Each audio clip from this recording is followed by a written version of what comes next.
উম অনেকেই বলে চাল কুমড়া খেতে ভালো লাগে না। চাল কুমড়া আসলে তারা রান্না করতে জানে না। এমন দারুণ মজার তরকারি যদি রান্না করতে পারেন, সেদিন কিন্তু ভাত আপনি একটু বেশিই খাবেন। এমনটা হয়েছে আমার সাথে। আমি কিন্তু অল্প একটু রান্না করেছিলাম। এত দারুণ মজা হবে সেটা আমি বুঝতেই পারিনি। ভাতটা আমি চেটেপুটে খেয়েছি সেটা দেখলে আপনারা বুঝতেই পারছেন। রেসিপিটা রান্না করতে আমি বাদাম ব্যবহার করেছি। এটা হচ্ছে বাদাম বাহারি চাল কুমড়া রেসিপি। এবার এই রেসিপি রান্না করার সময় অবশ্যই বাদামের পরিমাণটা একটু বেশি দেবেন। যেকোনো বাদাম ব্যবহার করলেই হবে। আমি এখানে ৩ রকমের বাদাম ব্যবহার করেছি। কাঠবাদাম, কাজু বাদাম, পিস্তা বাদাম আরো দিয়েছি কিশমিশ। বাদাম যেহেতু একটু শক্ত থাকে তার জন্য আগে থেকে বাদামটা ভিজিয়ে দিতে হবে। আর এখন আমি চাল কুমড়াটা ছিলে নিচ্ছি। ১ম এ মনে করেছিলাম সম্পূর্ণ চাল কুমড়াটা রান্না করব, কিন্তু এই ভুলটা করা আমার একেবারেই ঠিক হয়নি। কারণ রান্না শেষে এতটা মজা হয়েছিল যা চেটেপুটে খাওয়ার মতো। মজা চাল কুমড়োর রেসিপি দিয়ে রুটি, ভাত, পরোটা সবটার সাথে খাওয়া যাবে। চাল কুমড়ো আমি ছিলে নিয়ে এরকম চাকচাক করে নিয়েছি। আর সাইড থেকে যে শক্ত অংশটা থাকে সেটা ছুরির সাহায্যে একটু ফালি ফালি করে কেটে দিয়েছি। এখন লবণ, হলুদ দিয়ে সমস্ত চাল কুমড়ার গায়ে মাখিয়ে নেব। আর এরই ফাঁকে আরেকটা কথা হচ্ছে, আমি কিন্তু চাল কুমড়াটা কাটার পরে ভালোভাবে একটু ধুয়ে নিই। আবার বলতে পারে আমি চাল কুমড়া ধুইনি, না আমি ভালোভাবে আগে থেকেই ধুয়ে নিয়েছি।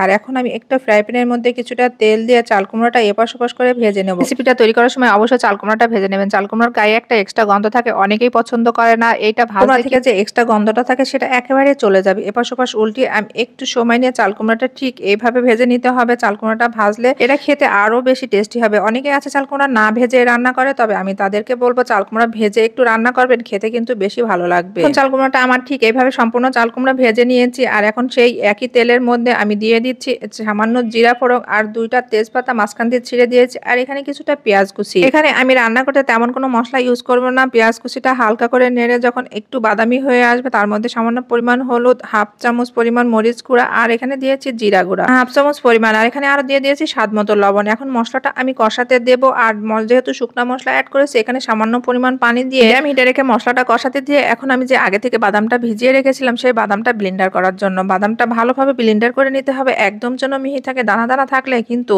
এই তরকারিটা খেতে ভালো লাগবে না। বাদামটা ঠিক আমি এভাবে ব্লেন্ডার করে এখানে যে বাদাম পেস্ট করেছি সম্পূর্ণ বাদামের পেস্টটাই এখানে আমি ব্যবহার করব। আর এখানে বাদামটা দিলেই বেশি ভালো লাগবে খেতে, তার জন্য আমি বাটি ধুয়েও কিন্তু বাদামের যে এটা হয়েছে সেটাও কিন্তু আমি এখানে অ্যাড করে দিয়েছি। আর এখন আমি সবকিছু ভালোভাবে মিডিয়াম হিটে রেখে কষিয়ে নেব যতক্ষণ পর্যন্ত তেল ছেড়ে না আসবে। এই পর্যায়ে কিন্তু বাদামটা একটু ভালোভাবে কষাতে হবে।